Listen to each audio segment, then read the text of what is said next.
Hello and welcome to the Daily Mill for Friday the 18th of June 2021. Today in Millwall news, Matt Smith has finally signed a contract. This is from millfc.co.uk, Millwall's official club website. Matt Smith signs new Millwall contract, forward puts pen to paper. So it was reported earlier this week that he'd agreed to sign it. Now we got confirmation that he's actually signed it. Millwall Football Club is delighted to announce that Matt Smith has signed a new one-year contract at Den. Since arriving at SC16 in July 2019, Smith has made 77 appearances for the Lions and scored 19 goals in the process. After leaving Cheltenham Town's youth setup as a teenager, the 32-year-old rebuilt his career in non-league, striking up a prolific record with clubs such as Redditch United and Solihull Moors. The towering forward was then given his bow in the EFL with a move to Oldham Athletic in 2011, later playing for Leeds United, Fulham, Bristol City and QPR.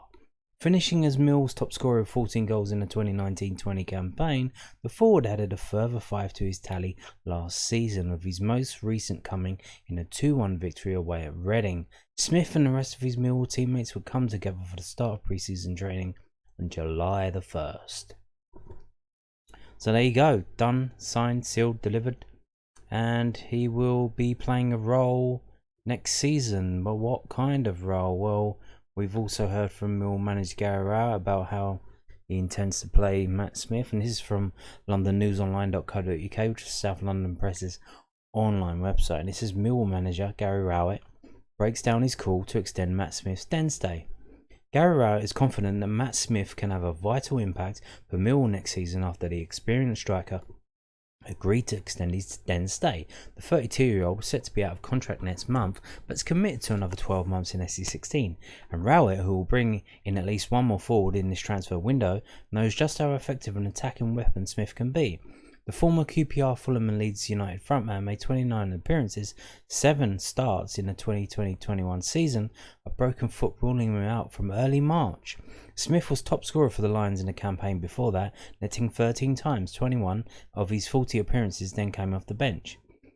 "He's the best impact sub in the division and the most reluctant," said Rowett. "That's why he's the best, because he wants to start every game and prove he's the best striker at the club.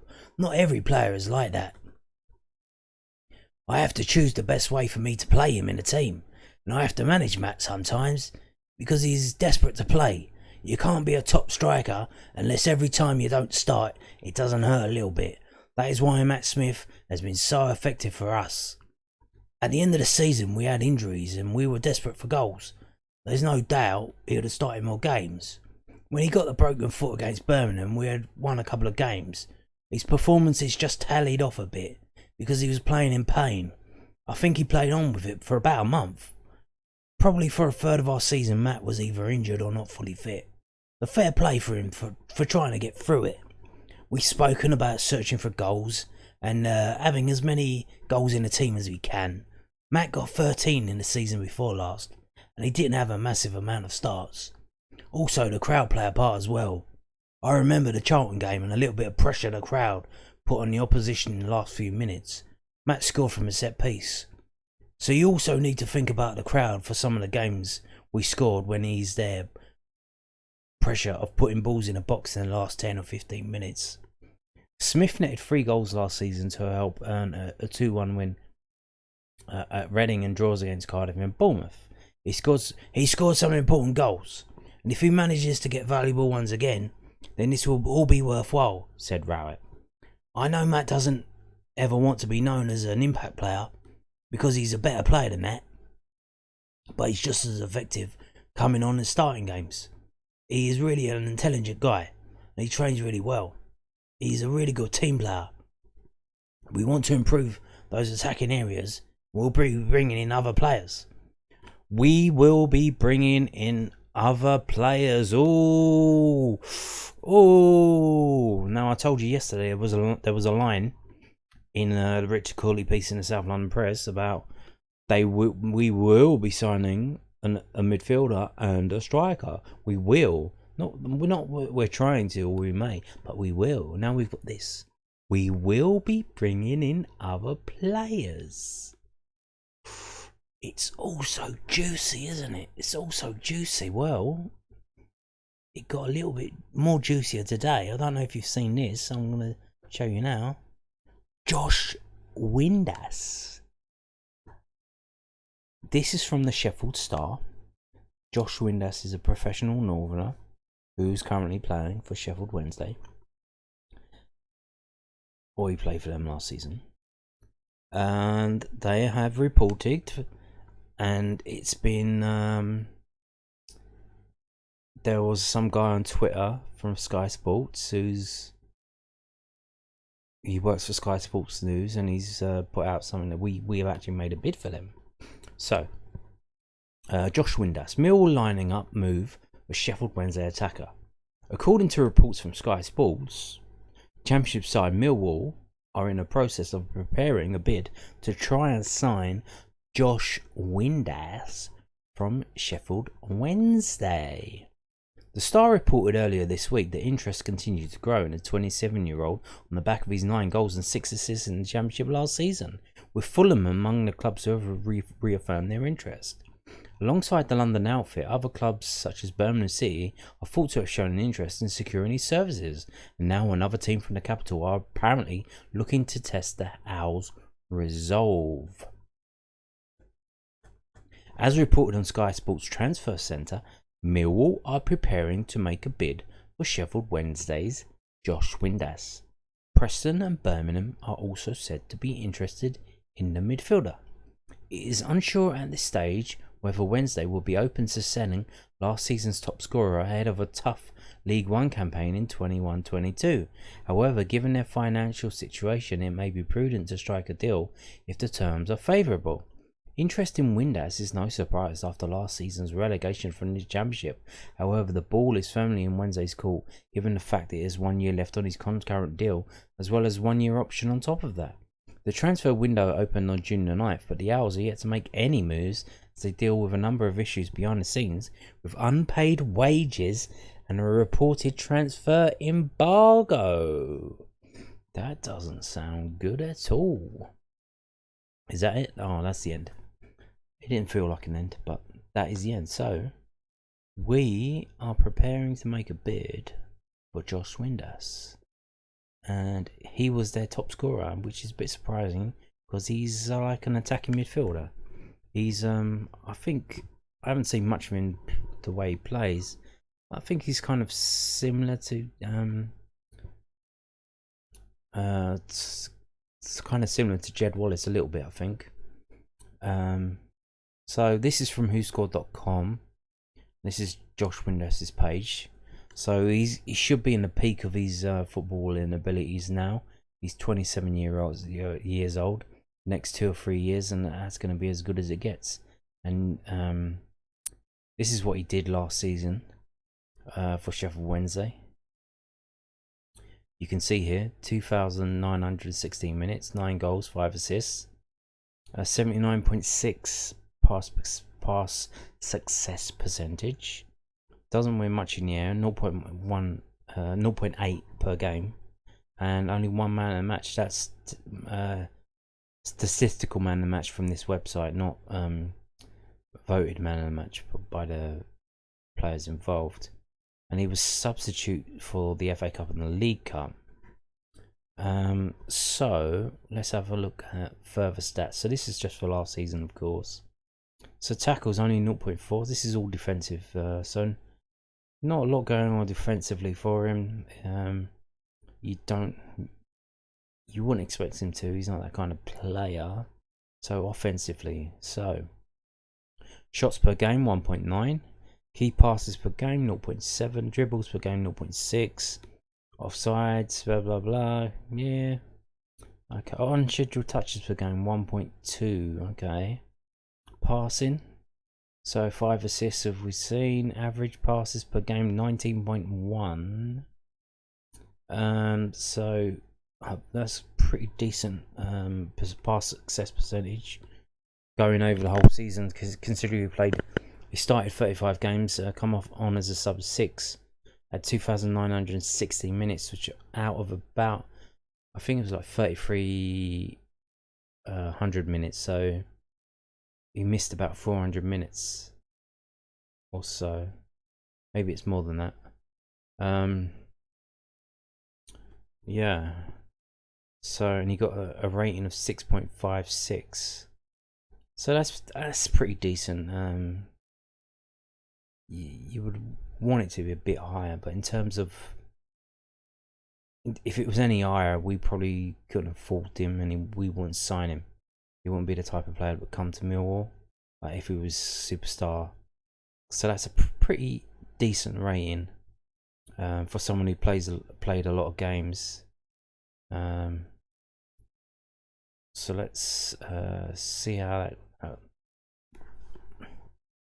that. Let's go back.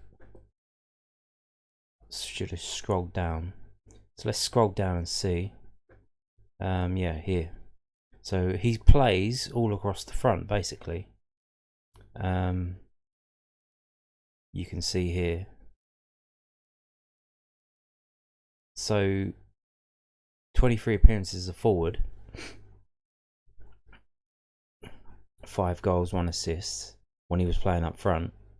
Attacking midfielder 7 times, 2 goals from there, 4 assists. So maybe that's where we might be playing him. Maybe. That could be an option for us. If you look down at his strengths are crossing and holding onto the ball. So if we're playing up front as an attacking midfielder, in the type of long ballish style we play, if we can pump the ball up to him and he can hold on to it, that will be very good for us. He's also played on the left of midfield. That's his lowest rating actually, so probably not play him there. Outside left, once, scoring 1 goal, 7.51, highest rating. Centre midfield, more deeper, only once. Outside right, 6.48. Not too good at that either. So seems he's best typically in the attacking midfielder role. So his weaknesses are aerial duels, offside awareness, discipline, defensive contribution. So he is very much an attacking player. He's a counter-attack threat, likes to play long balls, likes to cut inside, does not dive into tackles. So that's pretty decent then, isn't it? Let me just get rid of this crap. Okay. I mean, you can see here the latest matches he's played. Scoring 3 goals there in the last 10 games or so, 12 games. 2 assists against Cardiff when Sheffield Wednesday smashed him 5-0 in April. So they're pretty decent. So over a run of games, you can see here, one bad game it seems against Swansea when they lost 5.74, or his rating was 5.74. They lost 2-0. His highest was against Cardiff, 7.95. So, but you can see like mostly high 6s and a couple of 7s. So yeah, he is a decent player. He's not superstar status, but he is a decent player at this level, and I imagine he doesn't want to.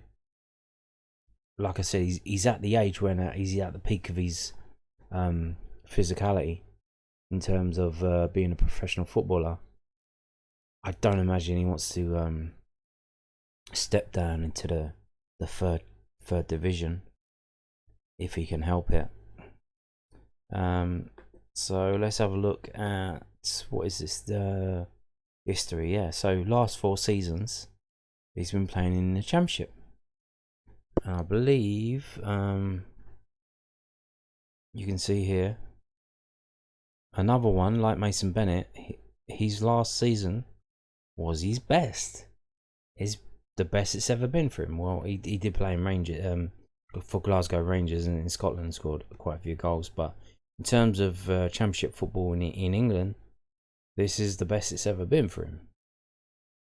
Scoring 9 goals and 35 appearances. But you can see over the last 4 seasons, what pretty much stands out is his pass success percentage. He can pick a pass. That is high. So he didn't play much in 2019-20. Didn't play much in yeah, that's the same season. Oh, that's the same season. Oh, so that's only 3 seasons. That's the same season because he initially went on loan to Sheffield Wednesday. Then so this one here is on loan to Sheffield Wednesday, and the last season is full-time Sheffield Wednesday. So that was a bit confusing. But so he didn't play much in the 1920 season because he fell out of favour at Wigan and they loaned him out to Sheffield Wednesday. But you can see the last 3 seasons, past success is pretty high. So he's like a Ryan Woods style player who can pass the ball, can pick a pass pretty accurately, but he does it further up the pitch. Now that's exactly what we want. And it seems he's got the legs as well. The problem with Ryan Woods, he didn't have the engine. Josh Windass does. So this would be a very good signing for Millwall if he can settle. Like I said, he is a professional northerner. His dad is very northern. He seems to be very northern as well. All of the clubs that he's played for have been in the north. It's gonna be a big adjustment for him if he comes down south. Will he come? Will he not? I don't know. But according to this story from the Sheffield Star, all of the teams that are interested in him are south of where he is. Birmingham, Fulham and Millwall. So he's got to move out of the north, apparently. So if you're going to have to move anyway, why not pick the best option for yourself? So we'll see how that goes. But it's getting very juicy, isn't it? It's very juicy now. The South London press keep dropping in lines like, oh, they will sign a striker. They definitely signing a striker. It's, oh my god, my mouth's getting juicy just listening to this. It's fantastic, isn't it? Who are we gonna sign to play up front? Will we get that striker that will make the difference and get us up to the top of the league? Oh, you can dream. Anyway, that's it for today's video. Thank you for watching. Goodbye.